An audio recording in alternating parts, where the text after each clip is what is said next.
জজ মিয়া নাটকের সৃষ্টি করা হয়েছিল। জজ মিয়ার নাটকের পিছনের কাহিনী জাতির সামনে উন্মোচিত করে দেয় প্রথম আলো। বুঝছেন? বুঝছস বিএনপির মাদারিরা, বুঝছস? বললেন শোন কি কই। এই শুয়োরের বাচ্চারা, ওরা মানুষ না ভাই, এটা গালি মনে করেন, আমি গালি দিচ্ছি না। ওরা যে কত খারাপ, মানুষকে নামাজের মসজিদ থেকে ধরে নিয়ে যায়, তারপরে গুম করে রাখা হয়েছে 1.5 বছর পরে যায় ওরা এক জায়গায় তাদের সাক্ষাৎকার নেয়, সেখানে ভারতের হাইকমিশনের লোকজন সহ, এই সন্তোষ শর্মা, এই মতি, এই টিপু সুলতান, এই ফারুক মহিউদ্দিন, এরা আপনার এইভাবে করছে। আনিসুল হক, এই সোরাব, এরা সব এগুলির সাথে জড়িত। তো বিএনপির একটু মনে করায় দেওয়ার জন্য আজকের এই ভিডিওটা। বের হয়ে এসেছেন, বাবর বের হয়ে এসেছেন, আপনাদের ফাঁসি হইতো 100%। এতদিন থাকতে হইতো না, এতদিনের মধ্যে আপনাদের ফাঁসি কার্যকর হয়ে যাইতো। যদি এক বাপের জন্ম হয়ে থাকেন তাহলে বিচার করেন, এই প্রথম আলোর এগুলোর বিচার চায়েন। এগুলো এই প্রথম আলো, পুরো 21শে আগস্টের ঘটনাটা প্রথম আলো ঘটিয়েছে। অনেকে বলেন যে ভাই আপনি উত্তেজিত হয়ে যান। ভাই এই আলেমদের বিশ্বাস করেন, এখন পর্যন্ত প্রায় 450 আলেম জেলখানায়। এখন পর্যন্ত ওরা যদি বাপের পয়দা হয়ে থাকতো এই বিএনপির, ওরা তাহলে আসার সাথে সাথেই মানুষগুলির এই সন্ত্রাস বিরোধী আইনে যারা আছে সব করে বের করতে। এই ফাকরুল, এই শুয়োরের বাচ্চা আজকে প্রথম আলোর অফিসে গিয়ে কান্দাকাটি করে, প্রথম আলোর পক্ষে কথা বলে। তো এই শুয়োরের বাচ্চা তো আওয়ামী লীগের লোক। আসসালামু আলাইকুম। বিএনপি এবং প্রথম আলোকে নিয়ে অবাক করা তথ্য দিয়েছেন সাংবাদিক ইলিয়াস হোসেন। সুপ্রিয় দর্শক, আমরা সাংবাদিক ইলিয়াস হোসেনের মুখ থেকে বিস্তারিত জেনে আসবো। আসসালামু আলাইকুম। আজকের এই ভিডিওটা রোজার পরে করতে চেয়েছিলাম, কিন্তু পুন্দের আলো আর এই দিল্লি স্টার, মতি আর মাহফুজের পুটকির মধ্যে দুইজনে এমন খামসি শুরু করছে। ওই যে পুন্দে আগুন লাগানো হয়েছিল না, এই পুন্দে আগুন লাগানোর পরে ওই আগুনের ঘাটা এখন শুকায়া ওই যে উঠতেছে না, তো এর পুটকিতেও, দুইটার পুটকিতেই তো একই সমানিত আগুনটা লাগছিল। তো ওই এর পুটকিতেও ও খুচায় ওগুলি উঠায় শুকায় গেছে, ওই চামড়া এখন টান। তো এই টান উত্তেজনার মধ্যে মাহফুজের পুটকিতে গুতায় আর মাহফুজ মতির পুটকিতে গুতায়, দুইটার পুটকিতে গুতাগুতির মধ্যে রোজার মধ্যেও এই ভিডিওটা না দিয়ে আর পারলাম না। তো আমি কিন্তু আমার এখানে ইফতার শেষ হয়েছে, এখন 7:30 বাজে রাত। তো রোজা নাই এই মুহূর্তে, কিঞ্চিত ধুলাই হইতে পারে, এই জন্য আগে থেকে আপনাদের কাছে সরি বলে নিলাম। কিন্তু শুয়োরের বাচ্চা আজকে এই বিএনপি ক্ষমতায় আসার পর থেকে, বিশেষ করে এই ক্ষমতায় আসার পর থেকে সে নতুন করে সে আগের নিউজগুলো, ওই এক বাঞ্চত আছে ওই যে ওর শিল্পকর্ম বানিয়েছে, শিল্পকর্ম বানায় তারপরে তারা কি করে প্রতিদিন নিউজে, প্রতি ঘন্টায় নিউজ।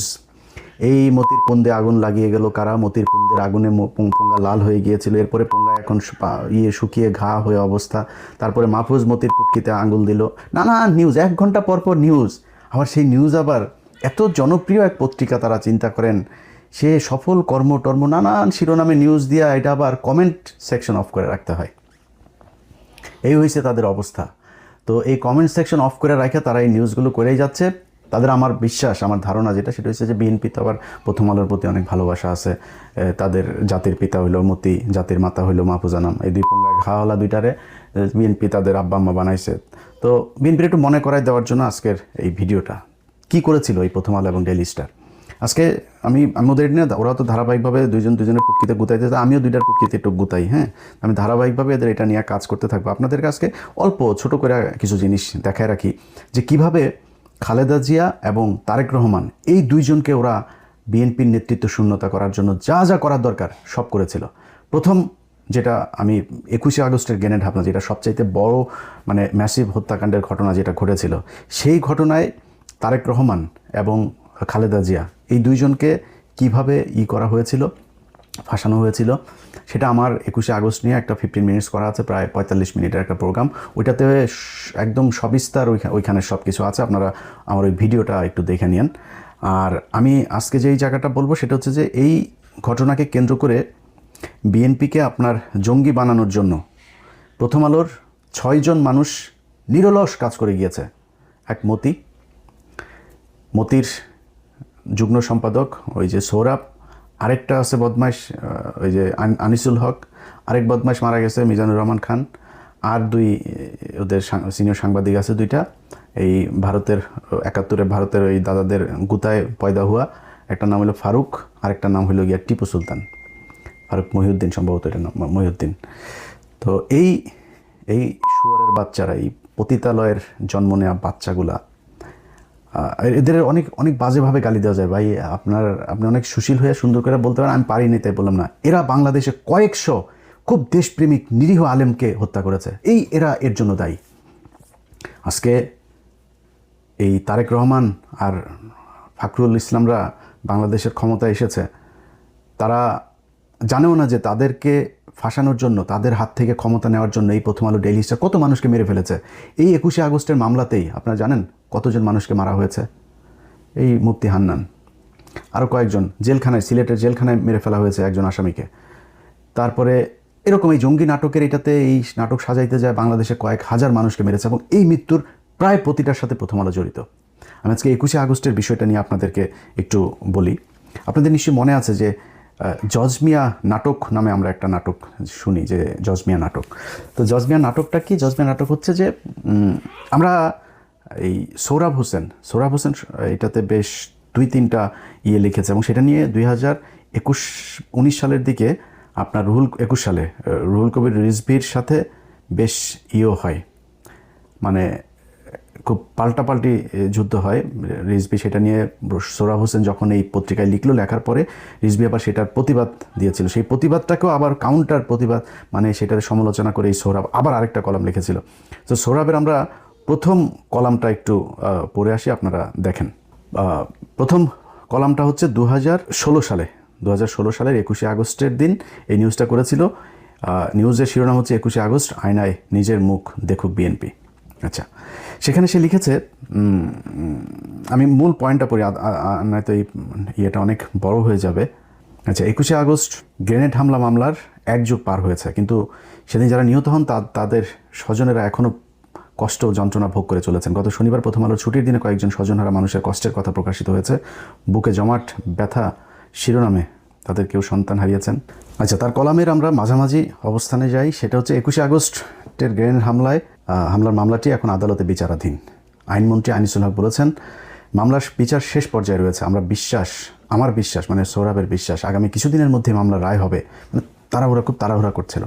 আগামী কিছুদিনের মধ্যে মামলা রায় হবে। মামলা পরিচালনায় যুক্ত সরকার পক্ষের কুশলীরা বলেছেন, বিচার কাজ শেষ হতে আরও অন্তত 3 মাস সময় লাগতে পারে। দেশবাসী চায় বিচার কাজ দ্রুত শেষ হোক। মানে কুশলীরা 3 মাস সময় লাগতো, তার চেয়ে দেশবাসী আবার চায় দ্রুত শেষ হোক, বুঝছেন? মানে দেশবাসী, তারপরে হচ্ছে গিয়ে নাম প্রকাশে অনিচ্ছুক, হ্যাঁ, তদন্তের কাজে যুক্ত ছিলেন এমন একজন নাম প্রকাশের অনিচ্ছুক, হ্যাঁ, এগুলো প্রথম আলোর সোর্স, এটাই হলো ওদের তথ্য প্রমাণ। তো দেশবাসী চেয়েছেন আরও দ্রুত এটা শেষ হয়ে যাক। মানবতা ও ন্যায়ের স্বার্থে ইতিহাসের জঘন্যতম এই হামলা হত্যাযজ্ঞের বিচার হওয়া প্রয়োজন। বিচারই নির্ধারিত হবে কে অপরাধী কে অপরাধী নয়। কিন্তু বিএনপি সরকার ক্ষমতায় থাকতে যেভাবে মামলার তদন্ত ভিন্ন খাতে প্রবাহিত হয়েছিল, তাতে এই ধারণা অমূলক নয় যে তৎকালীন সরকারের নীতি নির্ধারকদের একাংশ এর পেছনে ছিল। বুঝছেন তো, সরকারের নীতি নির্ধারক। তখন বিএনপির নেতৃত্বে যারা ছিলেন 2-4 জন বাদে এখনও তারাই আছেন। বিএনপি মহাসচিব মির্জা ফখরুল ইসলাম আলমগীর রোববার এক সমাবেশে 21শে আগস্টের গ্রেনেড হামলাকে ইতিহাসের কলঙ্ক বলে উল্লেখ করেছেন।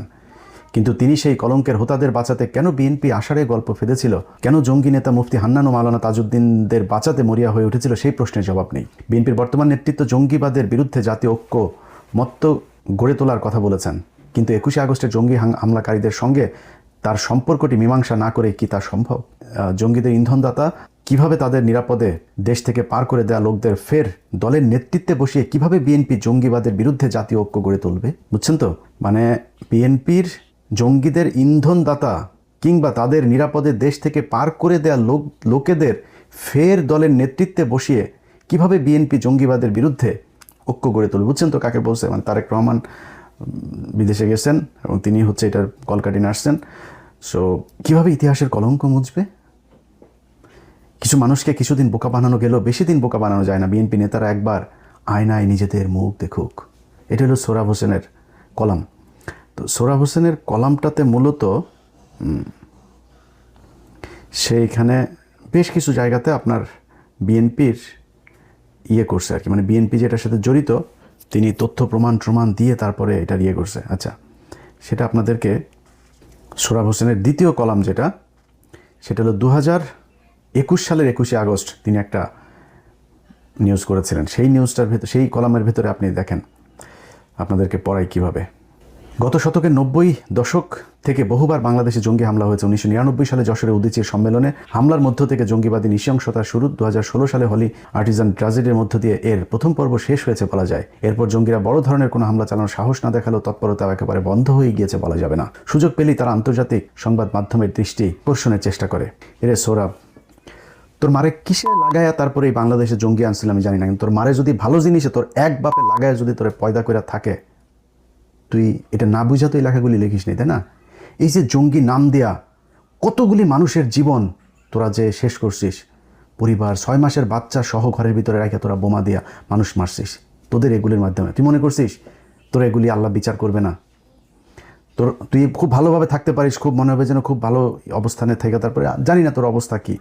যদি ভালোভাবে থাকিস, আল্লাহ কোরআনে বলছেন তাদেরকে আমি কিছুদিনের জন্য হাসার সুযোগ দিয়েছি।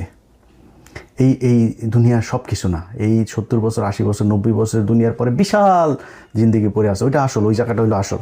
সো এইটা যদি মনে করে থাকেন যে আপনি সব কিছু থেকে মাপ পেয়ে গেছেন, আপনার কিছুই হবে না, বিচার হইতে হবে। এই বিচার হবে, এটা এই পৃথিবীর মানুষ এটা দেখবে, আমার বিশ্বাস। যাই হোক, তো তিনি এখানে এই যে মানে জঙ্গি বানানোর জন্য বাংলাদেশে বিশাল আকারের জঙ্গিদের আছে, হ্যাঁ, জঙ্গিরা এখানে খুব তৎপর, এইটা বোঝানোর জন্য তিনি বারবার বাংলাদেশে আন্তর্জাতিক মানের জঙ্গি টঙ্গি হাবিজাবি এগুলো এই প্রথম আলো বারবার তাদের বিভিন্ন জনের লেখায় করে নিয়ে আসছে। তো এদের ভেতরে সবচাইতে বেশি যেটা ছিল সেটা হলো এই মতি শুয়োরের বাচ্চা। মতি শুয়োরের বাচ্চার সাথে ছিল হলো এই সোহরাব শুয়োরের বাচ্চা, আরেকটা এই যে মিজানুর রহমান শুয়োরের বাচ্চাটা মারা গেছে, আল্লাহ ওরে বিচার করো। আরেক শুয়োরের বাচ্চা হলো এই যে আনিসুল হক, মাগিবাজ, সবকটাই মাগিবাজ, এটি বাসার কাজের বউ, এদের কাছে নিরাপদ না। আরেক শুয়োরের বাচ্চা আছে ওদের মহিউদ্দিন আর টিপু সুলতান। এই 6টা বিভিন্ন সময় বিএনপির এই মূল নেতৃত্বকে জঙ্গিবাদের সাথে জড়িত এগুলো প্রমাণ করার জন্য উঠে পড়ে লেগেছিল তারা। এটা একটা দুইটা ঘটনায় না, অনেক ঘটনায় তারা এই কাজগুলো করেছিল। তো আমি পরের খুব শর্ট এই নিউজগুলো করেছে, নাহলে এটা অনেক হয়ে যাবে। বাংলাদেশের, আমি সোহরাবের 2021 সালের ওইটা পড়ছি, বাংলাদেশে এর আগে যত জঙ্গি হামলা হয়েছে তার বেশিরভাগেরই উদ্দেশ্য ছিল ব্যক্তি বা গোষ্ঠীকে আঘাত করা। সাংস্কৃতিক কর্মী, রাজনৈতিক কর্মী ও পুরোহিত যাজককে হত্যা করে তারা বুঝিয়ে দিয়েছে তারা তাদের শত্রু মনে করে। কিন্তু 2004 সালে বঙ্গবন্ধু এভিনিউতে আওয়ামী লীগের সমাবেশে গ্রেনেড হামলার উদ্দেশ্য ছিল আওয়ামী লীগকে নেতৃত্ব শূন্য করা, এবং অনিবার্যভাবে মূল লক্ষ্যবস্তু ছিলেন তৎকালীন প্রধানমন্ত্রী শেখ হাসিনা। বাংলাদেশের জঙ্গিবাদের উত্থান ঘটে গত শতকের 90 দশকে। আফগানিস্তান ফেরত কতিপয় বাংলাদেশি তরুণ হারকাতুল জিহাদ হুজি বি নামে বাংলাদেশ সংগঠন গড়ে তোলেন। এর নেতৃত্বে ছিলেন মুফতি আব্দুল হান্নান। বাংলাদেশে যত জঙ্গি হামলার ঘটনা ঘটেছে তার বেশিরভাগেরই হোতা ছিল তিনি। এরপর শায়খ আব্দুর রহমান ও সিদ্দিকুর রহমান বাংলা ভাইয়ের নেতৃত্বে গঠিত হয় জেএমবি। 21 আগস্টের গ্রেনেড হামলার বিচার হয়েছে সর্বোচ্চ আদালতের রায়ের, অপরাধীরা শাস্তিও পাবেন আশা করা যায়। কিন্তু এই হামলার সঙ্গে বিএনপির সম্পৃক্ততার বিষয়টি মীমাংসা হবে কি? বুঝছেন, মানে যা হয়েছে এটা তো হবে না। অলরেডি কিন্তু 2021 সালে কিন্তু অলরেডি তারেক রহমান যাবজ্জীবন, এটা তো হবে না। খালেদা জিয়ারে ফাঁসি দিতে হবে, তারেক রহমানের ফাঁসি দিতে হবে, জিয়াউর রহমানেরও ফাঁসি দিতে হবে। এটা প্রথম আলোর মানে পুরোপুরি হয় নাই, শেষ হয়নি। 2004 সালে যখন এই গ্রেনেড হামলার ঘটনা ঘটে তখন বিএনপির নেতৃত্বাধীন 4 দলীয় জোট ক্ষমতায় ছিল, এই জন্য তাদের কেউ দায়ী করছে না। আহা, তাদের আমলে আরও অনেক জঙ্গি হামলা হয়েছে, সেসব ঘটনায় বিএনপির সম্পৃক্ততার অভিযোগ কেউ করেননি। 21 আগস্টের হামলায় কেন এই অভিযোগ এলো? এই হামলার সঙ্গে বিএনপির একাধিক নেতা, প্রতিমন্ত্রী, উপমন্ত্রীর সংশ্লিষ্টতা প্রমাণ পাওয়া গেছে। কোথায়? তদন্ত কর্মকর্তা আরেক খানকির ছেলে ছিল। ওরে ভাই, পৃথিবীর যেখানে যে পান, যেই বাংলাদেশি পান, এই আব্দুল কাহার আকন্দ ও এই বিডিআরদের উপরে যেই টর্চার ভাই করছে, এই পিলখানার যে ইমাম সাহেব, যিনি কোরআন তেলাওয়াত করার পরপরই ঘটনা শুরু হয়, এই ইমাম সাহেবটাকে মেরে ফেলছে এই লোকটা। অনেক বিডিআরের লোকজনকে, আপনার নিরীহ সে ছুটিতে ছিল, তারা এনে ফাঁসির আসামি বানাইছে। 7 দিনের বাচ্চা রেখে, 7 দিনের বউ ঘরে রেখে আজকে তাদের জীবনের একদম স্বর্ণালী সময় শেষ হয়ে গিয়েছে। এরকম এই জঙ্গিদের অনেক জঙ্গি নাটক, এই যে তনু হত্যার, এইটাতেও এই শালা জড়িত। সবগুলোর মধ্যে এই শুয়োরের বাচ্চারা আপনার নিয়ে আসছিল, সিআইডিতে ছিল তখন, ওরে নিয়ে আসে তারপরে এই বিচারগুলো এইভাবে করাইছে। তো এই শুয়োরের বাচ্চাও এইটাতেও তারা করছে। সেই তার তদন্ত রিপোর্টের ভিত্তিতে প্রথম আলো অনুসন্ধান সব এরকম অনুসন্ধান হলো এই যে নাম প্রকাশে অনিচ্ছুক অমুক এক কর্মকর্তা নাম প্রকাশ না করার শর্তে তারপরে জানা গিয়েছে দেশের মানুষ চায়, বিশিষ্ট জনেরা চায়, এরকম কিছু আছে। আপনার এই যে আজকে কয়দিন ধরে দেখবেন তারা করে এই একটু 1 ঘন্টা পর পর বিভিন্ন নিউজ দেয়, যেটা বললাম। আবার কিছু মানুষকে নিয়ে আসে, বুঝছেন, ধরে নিয়ে আসে। এর মধ্যে এই যে এই সাবেক তত্ত্বাবধায়ক এই যে ইউনুসের এই সরকারের যে দুর্নীতিবাজ, সরকারের যেই দুর্নীতিবাজ আপনার ইন্ডিয়ার আপনার পদবালক, দাদা বলে পদবালক, ইন্ডিয়ার পদবালক, এই নরেন্দ্র মোদীর পোলা এই যে তৌহিদ পররাষ্ট্র উপদেষ্টা ছিল এই শালা গেছে, তারপরে আরেকজন আরও কিছু প্রস্টিটিউট গেছে। প্রস্টিটিউটদের মধ্যে এই যে একটা আছে যেটা কিনা ইন্ডিয়ান বিভিন্ন নায়িকাদেরকে বাংলাদেশে ব্যবসায়ী পলিটিশিয়ান এদের সাথে লাগালাগি করার কন্ট্যাক্ট করে, ওই যে জয়া হোসেন। আরেকটা আছে আমাদের সময় যখন ওই সময় কিন্তু আপনার ছোট পর্দার এগুলো খুব শালীনভাবে নাটক বানাইতো, ওই সময়ের এক প্রস্টিটিউট আছে, এটার নাম হচ্ছে আফসানা মিমি। এটা হলো বাংলাদেশের বিভিন্ন নায়িকাদেরকে ও বিভিন্ন বেটাদের খাটে পাঠায়, এই কন্ট্যাক্ট করে সে। এই দুইটা তো লাগায় না, দুইটা তো এক্সপার্ট হয়ে গেছে। তো জয়া আফসানা মিমি এগুলো হলো গিয়া ওরা কন্ট্যাক্ট হিসাবে কাজ করে।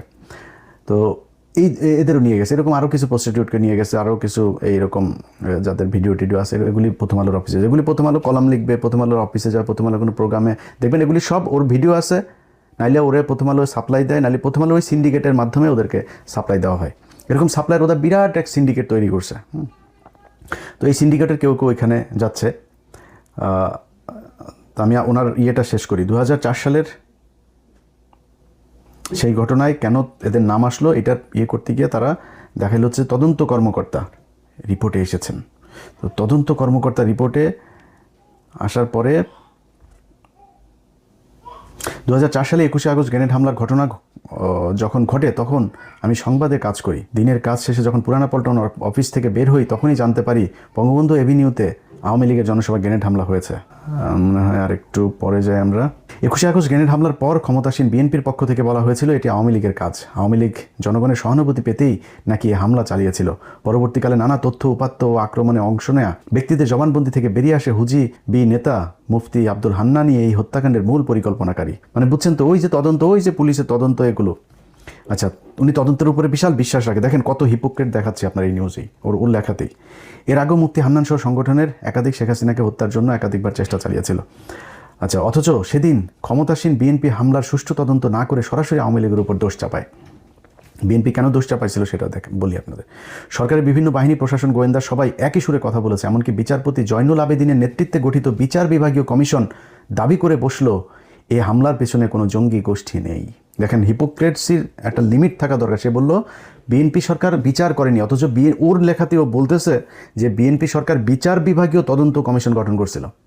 সেই কমিশনের, এই জয়নুল আবেদিন কমিশনের যে রিপোর্ট, সেই রিপোর্টে বের হয়ে আসছিল যেই কারণে খালেদা জিয়া, তারেক রহমান, জিয়াউর রহমানদের ওদের পরিবারের যে সমস্যাটা, এই সমস্যাটা হলো ওনারা খুব উদার রাজনীতি করেন হাসিনা মুজিব এদের সাথে।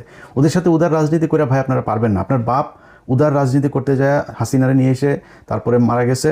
আপনার মা এই হাসিনার এই 21শে আগস্টের গ্রেনেড হামলায় হাসিনার ফাঁসি হওয়া উচিত ছিল। এটা কে বলছে? আমি বলছি না, এটা কে বলছে জানেন? এটা বলছে তৎকালীন ডিজিএফআইয়ের যিনি মহাপরিচালক মেজর জেনারেল রাজ্জাকুল হায়দার। আমি মনে করেছিলাম ওই লোকটা এবার স্বরাষ্ট্রমন্ত্রী হবে। ওই লোকটা কোথায় আমি জানি না, ওনাকে ওনার সম্মান দেওয়া হয় নাই। সেই লোকটা বলেছেন যে এটার সাথে যে ইন্ডিয়া জড়িত এবং হাসিনা জড়িত, এটা আমরা সব প্রমাণ পেয়ে গিয়েছিলাম। সেটা প্রমাণ পাওয়ার পরে আমরা ম্যাডামকে বলেছিলাম, ম্যাডাম আমরা হাসিনাকে গ্রেপ্তার করি। ম্যাডাম রাজি হয়নি, না আমরা ওরা নোংরামি করছে করুক, আমরা নোংরামি করবো না। ম্যাডাম এত আপনি মানে সুফি কার সাথে সাজবেন? এই বদমাশ মহিলার সাথে? এর সাথে সাজলে এই আপনার আজকে যে করুণ অকাল মৃত্যু হইল, এই মৃত্যুর জন্য আপনি নিজেই দায়ী। কারণ আপনি এই সাপকে বিশ্বাস না করতে বলে গিয়েছেন, কিন্তু আপনি এই সাপকে বিশ্বাস করেছেন আগে। সেখান থেকে শিক্ষা নিয়ে আমাদের না বলে গিয়েছেন। এখন আপনার ছেলে যদি শোনে, আর কি জানি না, পরিস্থিতি যেদিকে যাচ্ছে শুনছে বলে মনে হচ্ছে না। তো যাই হোক, জয়নুল আবেদিন কমিশনের বিচার বিভাগে বসলো, এর পেছনে কোনো জঙ্গি গোষ্ঠী নেই। সীমান্তের ওপারের শক্তিশালী দেশটির গোয়েন্দা সংস্থা সেখানে পলাতক সন্ত্রাসীদের দিয়ে এ হত্যাযজ্ঞ ঘটিয়েছে। এটা কিন্তু ওই সময় খালেদা জিয়ার সময়ের এই কমিশন, বিচার বিভাগীয় কমিশন এটা বলেছে। এইটা এই সোহরাব হোসেনের বিশ্বাস হয় নাই, কিন্তু সোহরাব হোসেনের পরে আব্দুল কাহার আকন্দের তদন্ত রিপোর্ট দিয়ে ওদের বিশ্বাস হয়েছে যে এটা তার মানে তারেক রহমানই করেছে, খালেদা জিয়াই করেছেন। আচ্ছা, এখানেই শেষ নয়। ক্ষমতাসীনেরা পুরো ঘটনা ধামাচাপা দিতে জজ মিয়া নাটক সাজালেন। তাকে বলা হলো যদি সে শিখিয়ে দেওয়া কথা বলে তাহলে মাসে মাসে টাকা পাবে, আর এর অন্যথা হলে ক্রসফায়ার। পুলিশ প্রশাসন কয়েক বছর সেই টাকা তাকে দিয়েছেও। বাংলাদেশের কোনো আসামি না, বাংলাদেশের এমন কোনো বড় রাজনৈতিক দলের নেতা আছে যে কিনা আপনার পুলিশ শিখায়া দিবে, আর সেই কথা শিখায় পুলিশে দেওয়ার জন্য তার ক্রসফায়ারের ভয় দেখানোর পরে আবার তার টাকা দিতে হয় মাসে মাসে? শুনছেন কোনো দিন? আমি এটা নিয়ে সিআইডির ওই অফিসারের সাথে কথা বলেছিলাম। আমার কিন্তু এটা নিয়ে ব্যাপক অনুসন্ধান করে আমরা এই নিউজটা করেছিলাম বাংলা এডিশন থেকে। সেই অফিসার আমাকে বলেছিল যে ভাই আমি একদিন ওর মাকে টাকা দিয়েছিলাম, এটা সত্যি কথা, সে টাকা কেন দিয়েছিল জানেন?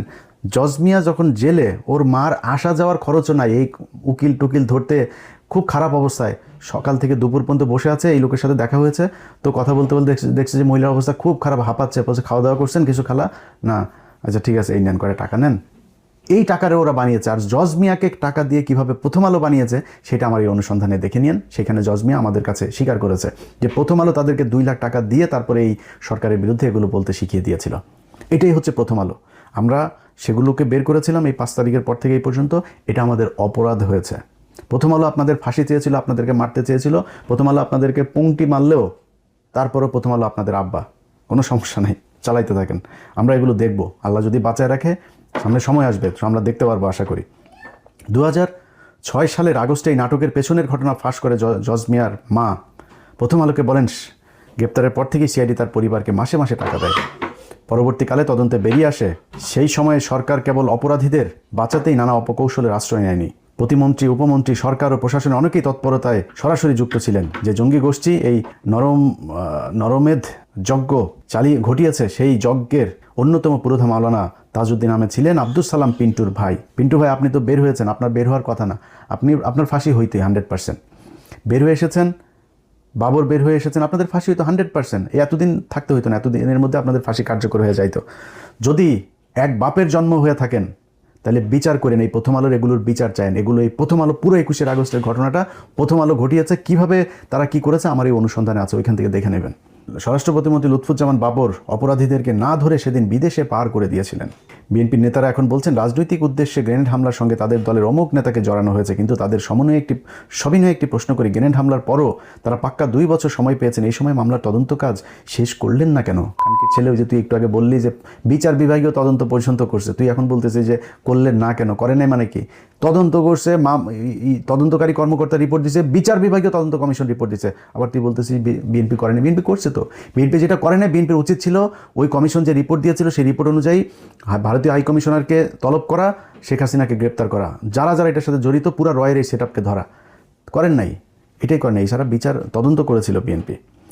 তো যাই হোক, এইভাবে সে বিভিন্নভাবে বিএনপিকে দায় চাপানোর চেষ্টা করেছে। রিজভী আহমেদ সেটার একটা প্রতিবাদ ছাপিয়েছিল।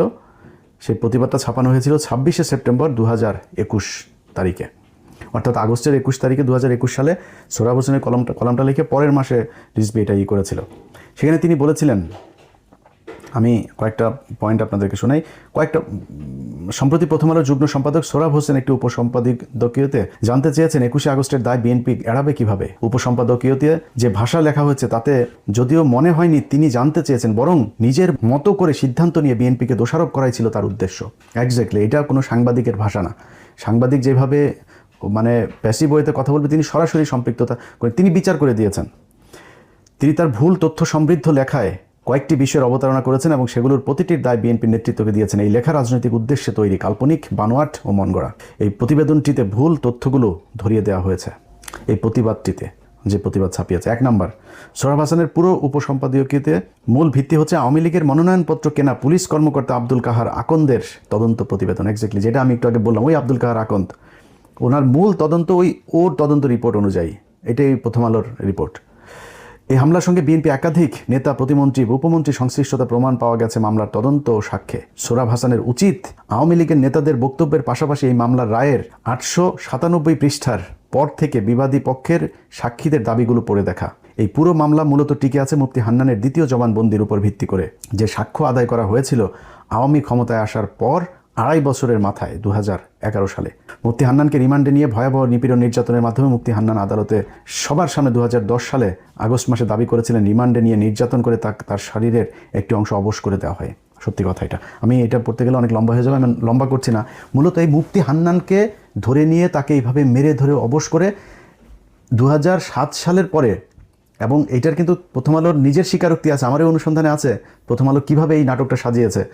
যে 2006 সালে যখন বিএনপি জামাত জোট সরকার চলে গেল, তারপরে এই মামলার পুনঃতদন্ত হয়। পুনঃতদন্তের মধ্যে তারেক রহমানকে আসামি করা হয়, বাবরকে আসামি করা হয়, এবং এটা স্বীকার করেছে যে প্রথম আলোর অনুসন্ধানের ফলে নতুন আসামি তারেক রহমান এবং বাবর, এগুলো আমার কাছে আছে, সেই পত্রিকাও আছে আমার কাছে।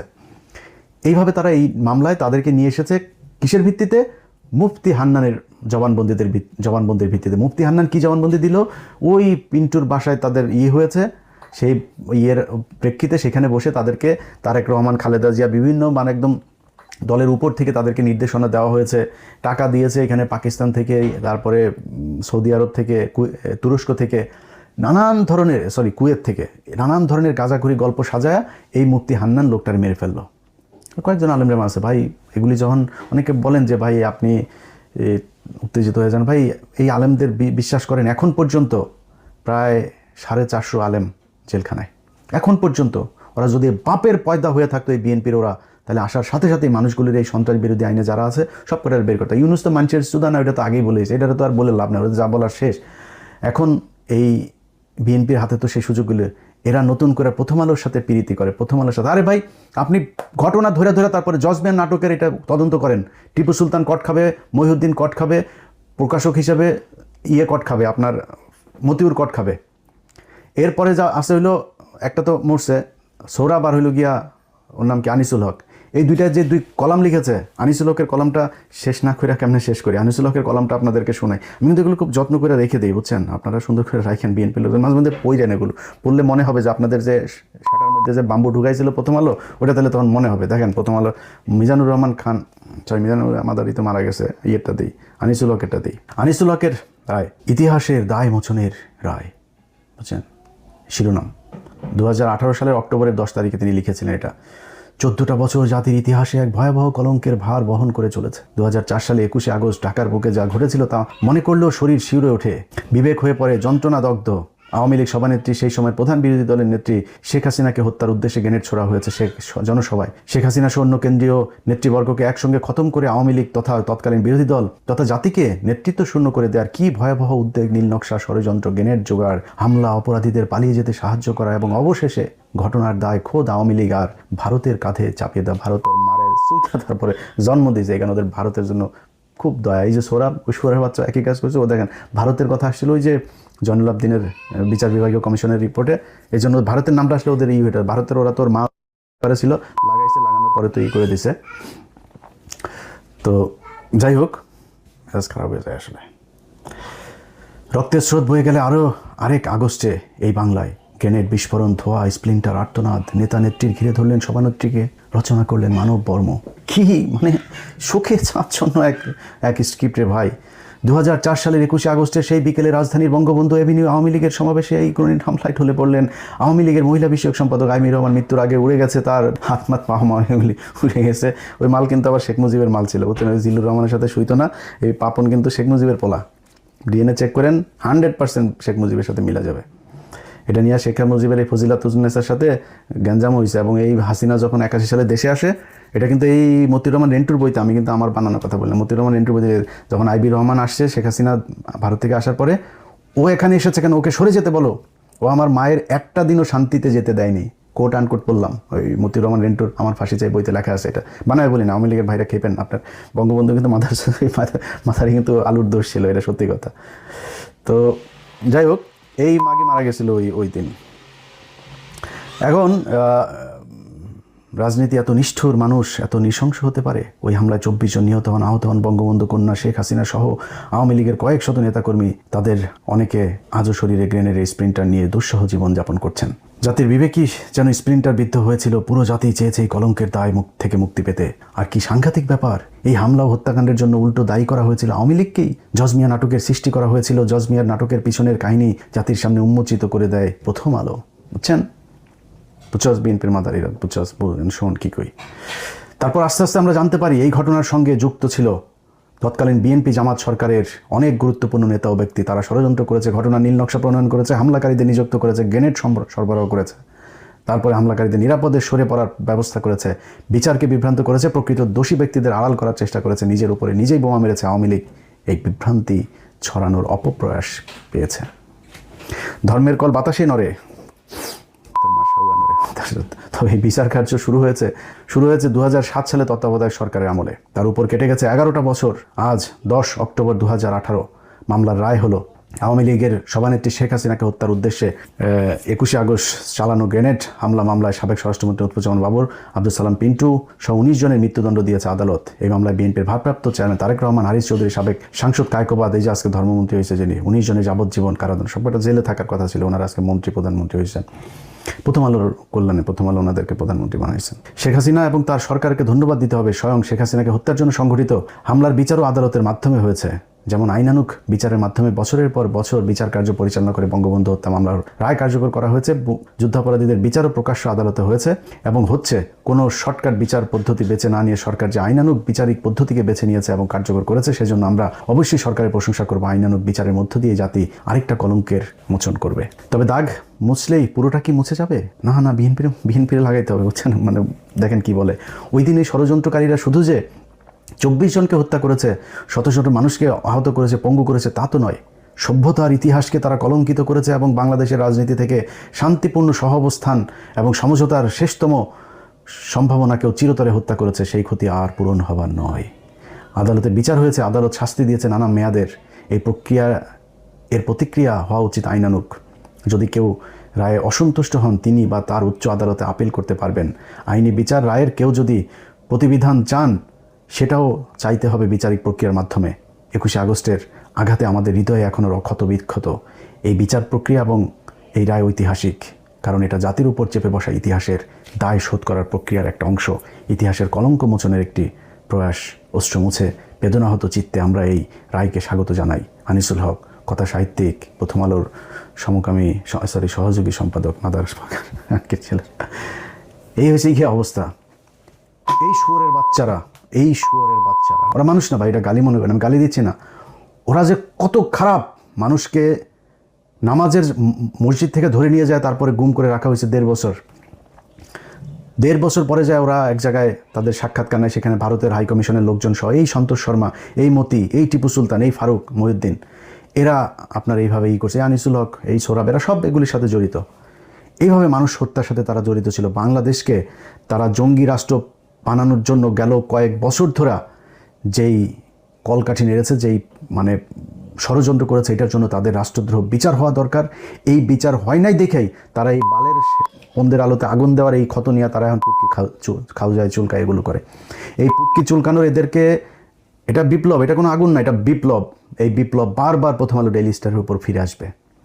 এই বিপ্লব চলতে থাকবে। বিপ্লব খালি এইভাবে না, যেসব মানুষজন এখন পর্যন্ত তাদের এইখানে ফেসবুকে পোস্ট করার কারণে তাদেরকে ধরে জেলে রাখা হয়েছে, আমি তাদের জন্য আপনাদের কাছে কিছু সাহায্য চাবো। কারণ এই মানুষগুলি জেলখানায় আছে, তার পরিবারের অবস্থা খুবই খারাপ। আমার মতো করে আমি যতটুকু চেষ্টা করেছি 2-4 জনকে করার জন্য। আপনাদের সামগ্রিক রমজানে অনেকের অনেক সাহায্য সহযোগিতা করে থাকেন, আমি সেটা বলবো আজকে না। এবং আমি বলবো সেটা আমি কোনো টিয়ে করবো না, কোনো লেখা টেখা কোনো কারণই না। আমি মুখ দিয়ে যা বলবো ওই নাম্বার অনুযায়ী ওইখানে করবেন, কারণ এগুলি আবার এই ভুয়া করে তারপর দেখা যায় মানুষ টাকা পয়সা উঠাইতে যাবে। সো আপনারা তো ওই নাম্বারে ফোন দিবেন, দিয়ে তাদের সাথে কথা বলে হবেন যে তারা কারা, তারপরে তাদেরকে আর্থিকভাবে সহায়তা করেন। তো এই যে বিপ্লবীরা, এই যে মানুষগুলোকে গেল 17 বছর তাদের পরিবারের মানুষকে আপনার হত্যা করা হয়েছে, জঙ্গি সাজিয়ে, অনেকের লাশ পাওয়া যায় নাই, এই বিপ্লবীরা ফিরে আসবে তো। এই যে টিপু সুলতান, এই যে মহিউদ্দিন, এই যে এরা বাংলাদেশে এইভাবে চলতে পারে না। এরা খুনি, এরা সাংবাদিক না, এরা সাংবাদিকতা করে নাই। এরা ভারতীয় গোয়েন্দা সংস্থার হয়ে এই দেশে গুপ্তচর বৃত্তি করেছে, মানুষ হত্যা করেছে। কয়েক শত মানুষ হত্যার জন্য দায়ী এই প্রথম আলো। আজকে যে তারেক রহমান, আব্দুল সালাম পিন্টু, আব্দুল কাহার আকন্দ, সাবেক major general Rezzakul Haider, DGFI chief, তারা আজকে যে খোলা বাতাসে ঘুরে বেড়াচ্ছে, এই খোলা বাতাসে ঘুরে বেড়ানোর জন্য এই জুলাই যোদ্ধারা, তাদের যেই অবদান, এটারে মনে রাখা উচিত। আর প্রথম আলো তাদেরকে হত্যা করার জন্য, তাদেরকে জেলে রাখার জন্য যে 17 বছর জেলে রেখেছিল, তারেক রহমানকে 20 বছর দেশের বাইরে রেখেছিল, এর জন্য তাদের বিরুদ্ধে ব্যবস্থা নেওয়া উচিত। না নিয়ে তারা আজকে প্রথম আলোর বন্দনা করে। এই ফাকরুল, এই শুয়োরের বাচ্চা আজকে প্রথম আলোর অফিসে গিয়ে কান্দাকাটি করে, প্রথম আলোর পক্ষে কথা বলে। তো এই শুয়োরের বাচ্চা তো আওয়ামী লীগের লোক, ও তো আওয়ামী লীগের ভাতা খাইতো। তো এই ভাতাপ্রাপ্ত এই শুয়োরের বাচ্চাদের কথা বললাম না। বিএনপি এই 15 বছর, এই যে 2 দিন আগে বরিশালে একটা লোক, আপনার ওইখানকার আইনজীবী সমিতির সভাপতি, সে লোকটাকে গ্রেপ্তার করা হয়েছে, তার মুক্তি চাই। এই লোকটা কেন আদালতে গিয়ে করেছে? তার চোখের সামনে যখন দেখেছে আওয়ামী লীগের লোকজনকে প্রতিদিন বারবার এই আদালত থেকে আপনার এই বিচারক দিচ্ছে, আপনার জামিন দিচ্ছে, সে সহ্য করতে পারে নাই, প্রতিবাদ করেছে সেখানে গিয়ে। এটার নাম বিপ্লব। এই আজকে যারা বালের সংবিধান আর বালটাল নিয়ে যারা কথা বলেন, এটা বাংলাদেশে কোনো সাংবিধানিক, তারেক রহমানের এই সরকার সাংবিধানিক কোনো সরকার না। এটা বিপ্লবের ফলশ্রুতিতে এই সরকার গঠিত হয়েছে। বালের সংবিধান আমাদের দেখেন, এই সংবিধানে কোনো অনির্বাচিত সরকার আসবে, এসে নির্বাচন করবে, এটা বাংলাদেশের এখন এই মুহূর্তে যে সংবিধান আছে এটাতে নাই। আপনারা যেটা ধরে রেখেছেন এটাতেই নাই। হাসিনা এটা শেষ করে দিয়ে গিয়েছে সংশোধন করে। তো সেই সংশোধনীর পরে আপনি তো এইটা সংশোধনী করেন নাই যে তত্ত্বাবধায়ক সরকার আসতে পারবে, ইউনূস এসে আরেকটা নির্বাচন দিবে। তাহলে আপনি নির্বাচিত হলেন কেমনে? বিপ্লব চলছে এখনও। আপনারা যারা আজকে এদেরকে করে তারপরে জুলাই যোদ্ধাদের জীবন নিরাপত্তাহীনতায় করে তুলছেন, প্রথম আলোকে যারা বাঁচাইতে চেয়ে তারপরে আজকে এই পোলাপানগুলোরে জেলখানায় রেখেছেন, আল্লাহ এগুলির জন্য বিচার করবে একদিন। শরীরের এই লোম, প্রতিটা লোম দাঁড়ায় যায় ভাই এই পোলাপানগুলোর সাথে যখন কথা বলি। তো আল্লাহ বিচার করবে। আল্লাহ বিচার না, খালি আল্লাহ তো আমাদেরও শক্তি দিয়েছেন, আল্লাহ আমাদেরও তো প্রতিবাদ করার সুযোগ দিয়েছেন। কবে কোন দিক থেকে কোথায় আবার বিপ্লব হয়ে যাবে বলতেও পারবি না। প্রথম আলো ডেইলি স্টার তোদেরকে বলে রাখলাম। সো এই দুইজনের পঙ্গা চুলকাচুলকি বন্ধ কর। আল্লাহ হাফেজ। সুপ্রিয় দর্শক, সাংবাদিক ইলিয়াস হোসেনের এই বক্তব্যটি আপনারা কিভাবে দেখছেন? অবশ্যই আপনাদের মূল্যবান মন্তব্য কমেন্ট বক্সে জানাবেন। সবসময় সত্য নির্ভেজাল তথ্য পেতে স্বাধীন Bangla TV YouTube channel subscribe করে আমাদের সাথে থাকুন। আসসালামু আলাইকুম রহমতুল্লাহি ওয়া বারাকাতুহু।